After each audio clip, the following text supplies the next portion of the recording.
actually, it shows the picture right now. Let's see. I wonder if it's gonna. Oh, sweet. Okay, so this is my my phone, as you can see. A little elongated. Maybe I can. Oh, that's probably much better. I have no idea how this is gonna look. Hope this looks okay. All right. So as you can see, I'm already on to the youth ministry page. If you want to figure out how to get there, watch the other videos about how to do that. But let's say you already went and you're looking at confirmation and baptism. So baptism is a cool, really cool list. And if you see here, mandatory for year 1 students, optional for year 2. Answer these questions. Watch the first 12 videos and in a half to a full page reflection, answer the following questions. How important is baptism to the Christian faith, and why is it a sacrament of initiation? What form of matter is used in baptism? Why does a church baptize babies, and what does it have to do with belonging? Father Mike Schmitz discusses the trilemma. What does Jesus being Lord have anything to do with the sacrament of baptism? Okay, so let's go over some of these questions. So how important is baptism to Christian faith, and why is the sacrament of initiation? I think let's watch some videos for that. Forms of matter is, okay, form of matter. So form of matter is how you, like, confirmation. They have the cross, you got the oil and the chrism, you have, in confirmation you also have the I say, the act of faith, that I commit, yes, I'm doing this, yes, I say no to Satan, yes, I do godly things. And there's a verbal thing to that where all the communicants, those candidates for confirmation stand. And then they say, yes, I do. So that's one of the forms within. And then the matter, looking at oils, you're looking at water, you're looking at in marriage. Matter, I would say, would be the person, two bodies of those receiving the sacrament of marriage, which needs to be 2 people who administer the sacrament to each other. And then the vows.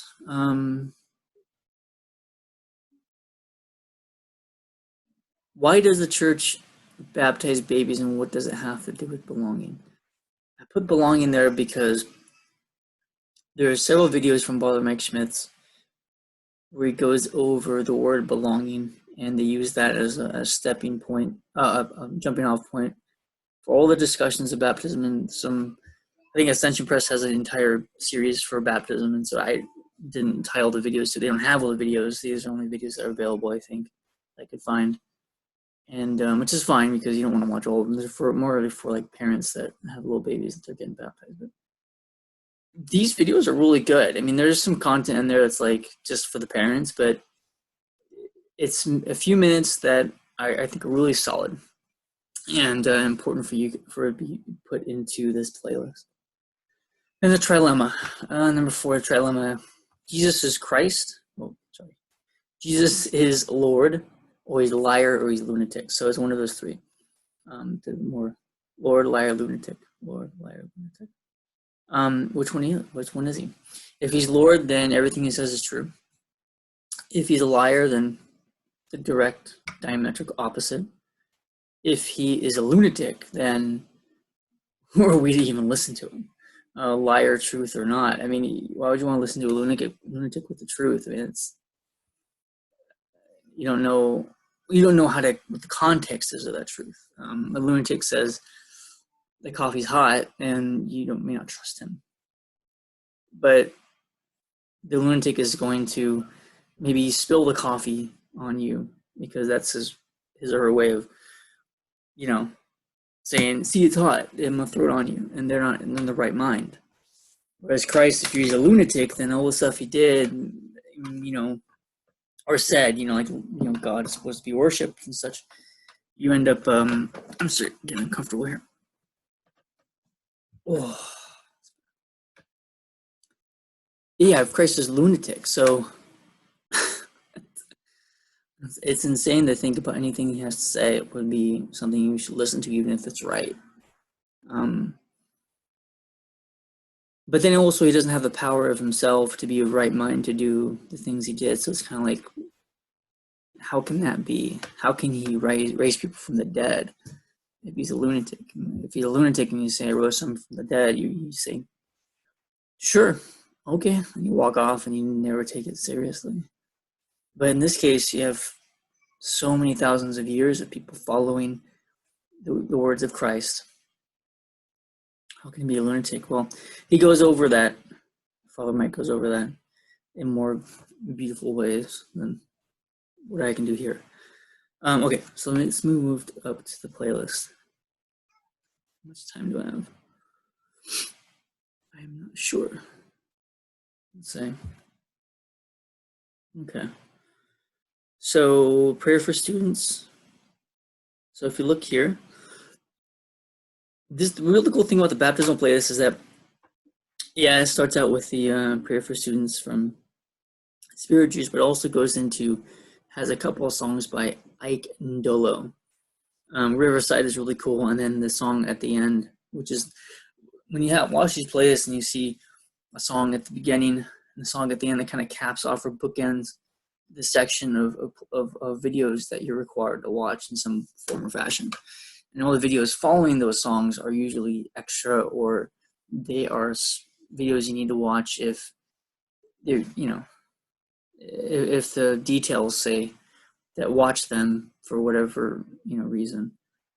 I think one of the video playlists that required watching one video, the church playlist, watch one video, and then if you see a topic within that video that's very interesting to you, look at the bottom of look at all the other videos and pick out sections of those videos that go over that one topic, such as Holy Week or the Mass or something like that with regards to the church community. And if those are interesting points to you, you watch that video on community, watch those videos on the Mass, watch those videos on holy days or whatever, and then you could be able to discuss that. In this case, with baptism, there's only a few extra videos. Probably didn't need to go over all the other stuff about the church playlist, but whatever. Okay.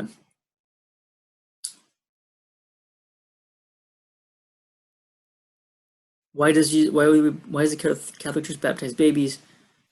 Baptism by Father Rob Galea. There's a belonging video. There you go. Baptism in the family of God. Baptism in the Catholic Central. So the way this one is kind of laid out is you have some baptismal videos, such as What is the Sacrament of Baptism by Theo Matters. Baptism by Father Rob Galea. Baptism by Catholic Central. Oops. No. Then you have, so then you have Sophia Sketch by Baptism. And so I kind of separate these videos that are quite informational and really good, but you listen to some of the same information several times over, which is fine because repetition is very important with these things. So what's between them, though?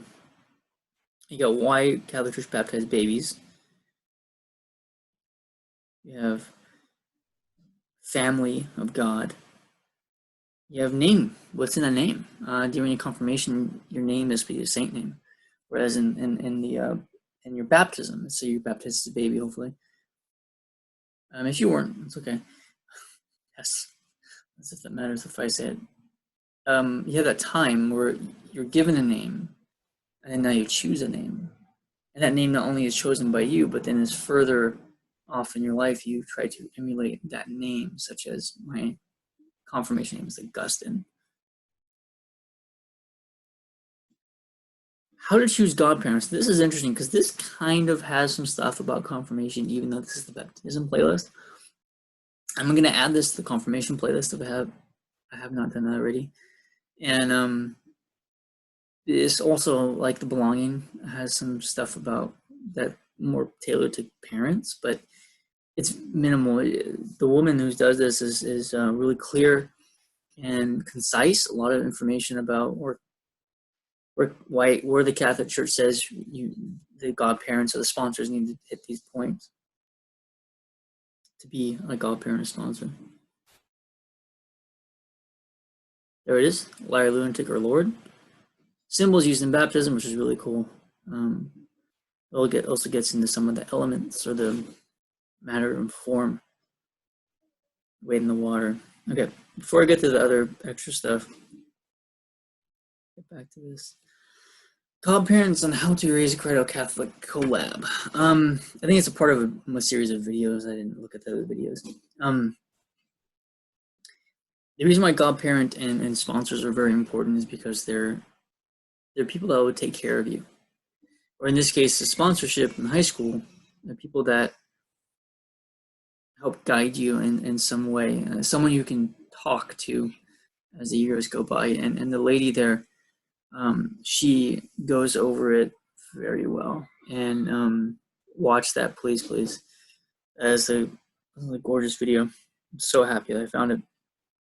I've not lost stuff on sponsorship and baptism. I mean, and godparents. So it's funny I'm talking about confirmation between baptism and playlist. Is baptism necessary for salvation? So if someone doesn't get baptized, they live up their entire life, super secular maybe, right? Super secular. Maybe very spiritual, but not religious.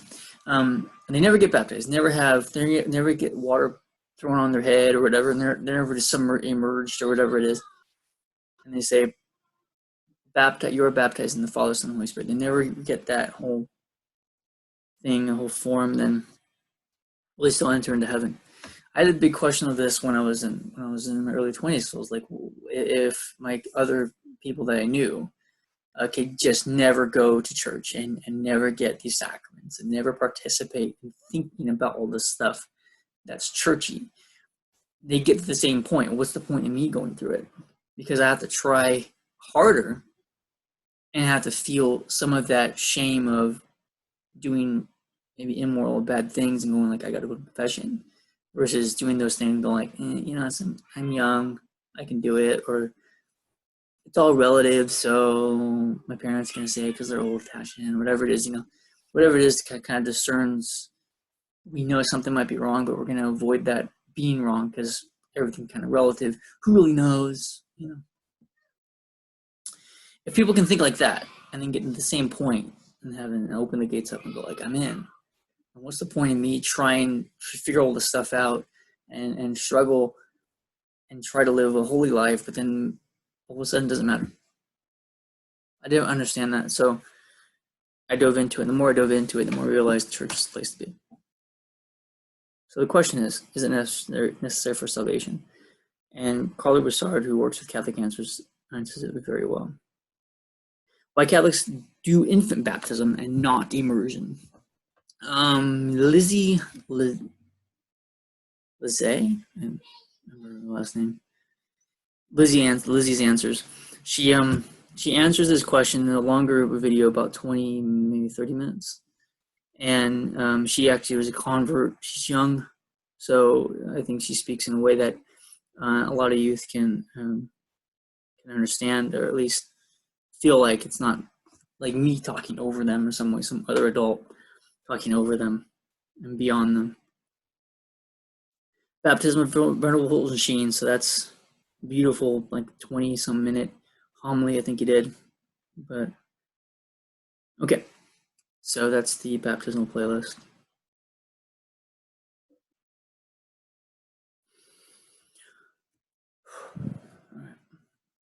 Okay, now we do confirmation.